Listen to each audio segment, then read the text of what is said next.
Hi hello welcome back to Heena blogs channel. ಎಲ್ಲರೂ ಹೇಗಿದ್ದೀರಾ? ಚೆನ್ನಾಗಿದ್ದೀರಾ? ನಾವು ಕೂಡ ಸೂಪರ್ ಆಗಿದ್ದೀವಿ ನೋಡಿ. ಎಲ್ಲರಿಗೂ ಮತ್ತೊಮ್ಮೆ ನನ್ನ ವ್ಲಾಗ್ನಲ್ಲಿ ಸುಸ್ವಾಗತ ನಿಮ್ಮೆಲ್ಲರಿಗೂ. ಹಾಗೆ ಈ ವ್ಲಾಗ್ನಲ್ಲಿ ಏನು ನಡೀತಾ ಇದೆ ಅಂದರೆ ಸ್ವಲ್ಪ ಊರಿಗೆ ಹೋಗೋದಿದೆ ಫ್ರೆಂಡ್ಸು. ಊರಿಗೆ ಹೋಗೋದ್ರಿಂದ ಮಕ್ಕಳ ರಜೆ ಟೈಮಲ್ಲಿ ಹೋಗ್ತಾ ಇದ್ದೀನಿ, ಯಾಕಂದರೆ ಸಂಡೇ ಹೋಗ್ತಾ ಇದ್ದೀವಿ. ಅದ್ರ ಸಲುವಾಗಿ ಸ್ವಲ್ಪ ಮಕ್ಕಳಿಗೆಲ್ಲ ಅಡುಗೆ ಮಾಡಿಟ್ಟು ಹೋಗಬೇಕು ಅಂತ ಸ್ವಲ್ಪ ಬೇಗ ಇದ್ದಿದ್ದೀನಿ ಫ್ರೆಂಡ್ಸ್.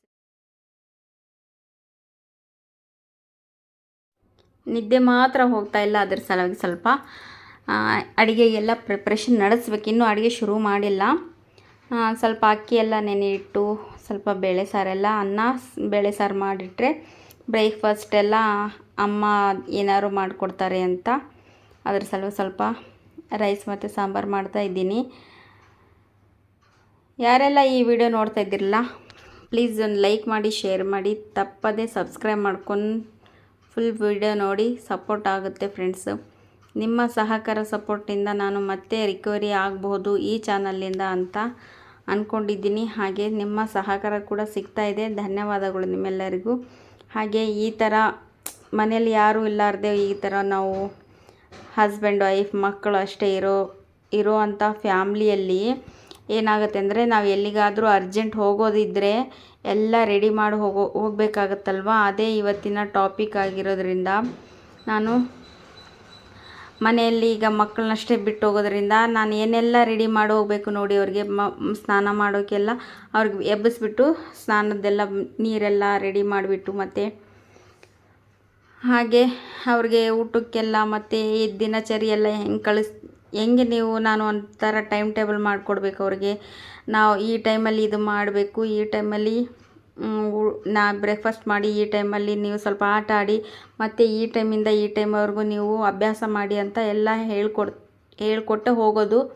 ಹಾಗೆ ಸ್ವಲ್ಪ ನೈಟೆಲ್ಲ ಹೇಳಿರ್ತೀನಿ. ಮತ್ತು ಹೋಗೋಕ್ಕೆ ಮುಂಚೆ ಕೂಡ ಎಲ್ಲ ಮಕ್ಕಳು ಈ ಥರ ಇರಬೇಕು, ನೀವು ಸ್ವಲ್ಪ ತಂದೆ ತಾಯಿನ ಬಿಟ್ಟಿರೋದು ಕೂಡ ಕಲಿಬೇಕು. ಯಾಕಂದರೆ ಸ್ವಲ್ಪ ದೊಡ್ಡವರಾಗ್ತಾ ಇದ್ದೀರಾ ಅಂತ ಎಲ್ಲ ಹೇಳಿದ್ದೀನಿ. ಆದರೂ ಕೂಡ ಮಕ್ಕಳು ಹೆಂಗಿರ್ತಾರೋ ಮನೆ ಹತ್ರ ಒಬ್ಬರೇ ಅಂತ ಒಂದು ಸ್ವಲ್ಪ ಟೆನ್ಷನ್ ಕೂಡ ಇರುತ್ತೆ. ಹಾಗಾಗಿ ಈಗ ನಾನು ಮತ್ತು ಹಸ್ಬೆಂಡ್ ಹೋಗ್ತಾ ಇರೋದು ಕಾರಣ ಇಷ್ಟೆಲ್ಲ ಹೇಳೋಗ್ಬೇಕಾಗತ್ತೆ. ಇಲ್ಲಾಂದರೆ ಅವ್ರು ಹೋದರೆ ನಾನು ಹೋದರೆ ಅವರು ಇದ್ದರೆ ಈ ಥರ ಏನು ಅನಿಸಲ್ಲ. ಅವರು ಸ್ಕೂಲ್ ಬರೋ ತನಕ ಅವ್ರು ಮಧ್ಯಾಹ್ನ ಬೇಗ ಬಂದು ಅವರೆಲ್ಲ ಮನೆಯಲ್ಲಿ ಬಂದು ಅವರವರ ಕೆಲಸದಲ್ಲಿ ತೊಡಗಿದ್ಮೇಲೆ ಅವ್ರು ಸ್ವಲ್ಪ ಹೊರಗಡೆ ಹೋಗಿ ಬರ್ತಾರೆ. ಇಲ್ಲ ಅವ್ರು ಏನಾದ್ರು ಕೆಲ್ಸಕ್ಕೆ ಹೋದರೆ ನಾನಂತರೂ ಕಂಪಲ್ಸರಿಯಾಗಿ ಗೊತ್ತಲ್ವ ನಮ್ಮ ರೋಟೀನ್ ಯಾವ ಥರ ಇರುತ್ತೆ, ಹೌಸ್ ವೈಫ್ ರೋಟೀನ್ ಅಂತ. ಹಾಗೆ ಸ್ವಲ್ಪ ಅಕ್ಕಿ ಎಲ್ಲ ನೆನ್ನೆ ಹಾಕಿದ್ದೆ ಫ್ರೆಂಡ್ಸ್. ಅದು ಮತ್ತೆ ಬ್ಲಾಗ್ ಕಂಟಿನ್ಯೂ ಮಾಡಿದ್ನಲ್ವ. ಹಾಗೆ ಈಗ ರೈಸ್ ಕೂಡ ಇಟ್ಟಿದ್ದೀನಿ, ಬೇಳೆ ಸಾರಿಗೆಲ್ಲ ರೆಡಿ ಮಾಡ್ತಾಯಿದ್ದೀನಿ. ಮಕ್ಕಳು ಬಿಟ್ಟು ಹೋಗೋಕ್ಕೆ ಒಂಥರ ಬೇಜಾರು ಅನಿಸುತ್ತೆ. ಒಂದೊಂದು ಕಡೆ ಕರ್ಕೊಂಡು ಹೋಗ್ಲಾರ್ದಂಥ ಪರಿಸ್ಥಿತಿ ಕೂಡ ಇರುತ್ತೆ. ಅದರಲ್ಲಿ ಈ ಥರ ಸಂಡೇ ದಿನ ಅವರು ಬಂದ್ರಂದರೆ ಮುಗೀತು, ಮನೆ ಹತ್ರನೇ ಫುಲ್ ನನಗೆ ಯೋಚನೆ ಆಗಿರುತ್ತೆ. ಸ್ಕೂಲ್ಗೆ ಹೋದರೆ ಏನು ಅನಿಸೋದಿಲ್ಲ. ಇಲ್ಲಿ ನೋಡಿ, ನಾವಿಬ್ರಿಗಾಗೋಷ್ಟು ಚಹಾ ಮಾಡ್ತಾಯಿದ್ದೀನಿ. ಹಾಗೆ ಇಲ್ಲೇ ಬೇಳೆ ಸಾರಿಗೆಲ್ಲ ಹೆಚ್ಚಿಟ್ಕೊಂಡಿದ್ದೀನಿ. ಈ ಸೈಡ್ ರೈಸ್ಗೆಲ್ಲ ಇಟ್ಟಿದ್ದೀನಿ. ಬೇಳೆ ಎಲ್ಲ ತೊಳೆದು ಅನ್ನ ಕಾಸೆಡ್ ಇಟ್ಟಿದ್ದೀನಿ. ಬೇಳೆ ಎಲ್ಲ ಇಲ್ಲಿ ನೆನೀತಿ ಅಂತ ಈ ಥರ ಎಲ್ಲ ರೆಡಿ ಮಾಡಿಟ್ಟಿದ್ದೀನಿ ಫ್ರೆಂಡ್ಸ್. ಏನಿಲ್ಲ, ಒಂದು 2-3 ವಿಸಿಲ್ ಹಾಕಿಬಿಟ್ರೆ ಬೇಳೆ ಸಾಂಬಾರು ಕೂಡ ರೆಡಿ ಆಗುತ್ತೆ. ಹಾಗೆ ನೋಡಿ, ಇವತ್ತಿನ ವ್ಲಾಗ್ ಸಿಂಪಲ್ ವ್ಲಾಗ್ ಆಗಿರುತ್ತೆ. ಹೀಗೆ ನಿಮ್ಮ ಸಪೋರ್ಟ್ ಸಹಕಾರ ಸಿಗಲಿ ಅಂತ ಕೇಳ್ಕೊಳ್ತೀನಿ ಫ್ರೆಂಡ್ಸ್. ಈಗ ಲಿಡ್ ಕ್ಲೋಸ್ ಮಾಡಿಬಿಟ್ಟು ಸ್ವಲ್ಪ ಆವಾಗಲೇ ಸ್ನಾನ ಕೂಡ ಮುಗಿದಿದೆ.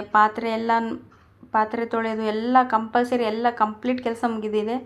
ಈಗ ಏನೆಲ್ಲ ಜಸ್ಟ್ ಇವರು ಸ್ವಲ್ಪ ಮಧ್ಯಾಹ್ನದ ಅಡುಗೆ ಮಾಡೋದ್ರೆ ಆಯಿತು ಅಂತ. ಇಲ್ಲಾಂದರೆ ನಮ್ಮ ಮಮ್ಮಿಗೆ ಹೆವಿ ಆಗುತ್ತಲ್ವ, ಅದ್ರ ಸಲುವಾಗಿ ನಾನು ಅಡುಗೆ ಮಾಡಿ ಹೋಗ್ತಾಯಿದ್ದೀನಿ. ಎಲ್ಲ ಈ ಥರ ಮಾಡಿಬಿಟ್ಟು ಅವ್ರಿಗೆ ಹೇಳಿಟ್ರೆ ಅವ್ರು ಊಟ ಮಾಡ್ಕೊತಾರೆ ಬಡಿಸ್ಕೊಂಡು ಅಂತ. ನಾನು ಅಕ್ಕಿ ಆಯ್ತಲ್ವ, ಈಗ ಸ್ವಲ್ಪ ರೈಸ್ ಬಸಿತೀವಿ ಫ್ರೆಂಡ್ಸ್ ನಾವು ಅನ್ನನ. ಸ್ವಲ್ಪ ಉದುರಾಗುತ್ತೆ ಅಂತ. ಒಳಗಡೆ ಸಿಕ್ಕಾಪಟ್ಟೆ ಸೆಕೆ ಆಗ್ತಾಯಿದೆ.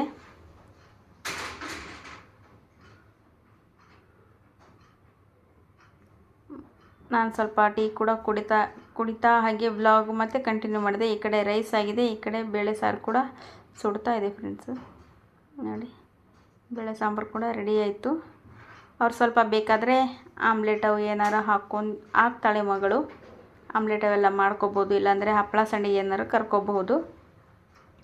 ಅಮ್ಮ ಇರ್ತಾರಲ್ವ, ಏನು ಭಯ ಇಲ್ಲ ನನಗೆ. ನೋಡಿ ಎಲ್ಲ ಕೆಲಸ ಮುಗೀತು ಅಂತ ಹೇಳ್ತಾ ಇದ್ದೀನಿ. ಮನೆಯವರು ಕೂಡ ರೆಡಿ ಆಗ್ತಾ ಇದ್ದಾರೆ. ಟೈಮ್ ನೋಡಿ ಈಗ ಆವಾಗಲೇ ಎಷ್ಟಾಯಿತು ಅಂದರೆ 5:15 ಏನೋ ಆಗೋಗಿ ಬಂತು. ಬನ್ನಿ ತೋರಿಸ್ತೇನೆ. ಮಕ್ಕಳು ಬಿಟ್ಟು ಹೋಗೋದೇ ಒಂದು ಟೆನ್ಷನ್ ಅಂತ ಹೇಳ್ತೀನಿ. ಅದೇ ಎಲ್ಲ ಕೆಲಸ ಕಂಪ್ಲೀಟ್ ಆಯಿತು. ತುಂಬ ಶೆಕೆ ಆಗ್ತಾಯಿದೆ ಅಂತ ಹೇಳ್ತಾ ಇದ್ದೀನಿ. ಮತ್ತು ಬ್ಲಾಗ್ ಕಂಟಿನ್ಯೂ ಮಾಡೋಕ್ಕಾಗಲಿಲ್ಲ ಫ್ರೆಂಡ್ಸ್, ಯಾಕಂದರೆ ಮತ್ತು ನಾನು ಬೇಗ ಹೋಗಬೇಕಾಗಿತ್ತು. 6:15 ಹೋದ್ವಿ ನಾವು. ನೋಡಿ ಟೈಮ್ ತೋರಿಸ್ತೇನೆ ಬನ್ನಿ. ಇನ್ನೂ ಮಲಗಿದ್ದಾರೆ ಮಕ್ಕಳು. 6 ಗಂಟೆಗೆಲ್ಲ ಎಬ್ಬಿಸ್ಬೇಕು ಅಂತ. 5 ಗಂಟೆ 20 ನಿಮಿಷ ಮೇಲೆ ಆಯ್ತು ನೋಡಿ. ಅಡುಗೆ ಎಲ್ಲ ರೆಡಿ ಆಯಿತು. ಬೇಕಾದ್ರೆ ಬೇಳೆ ಸಾರೆಲ್ಲ ಬಿಸಿ ಮಾಡ್ಕೋಬೋದಲ್ವ ಅಂತ. ಓಕೆ ಬಾಯ್ ಫ್ರೆಂಡ್ಸ್, ಸಿಗೋಣ ನೆಕ್ಸ್ಟ್ ಬ್ಲಾಗ್ನಲ್ಲಿ.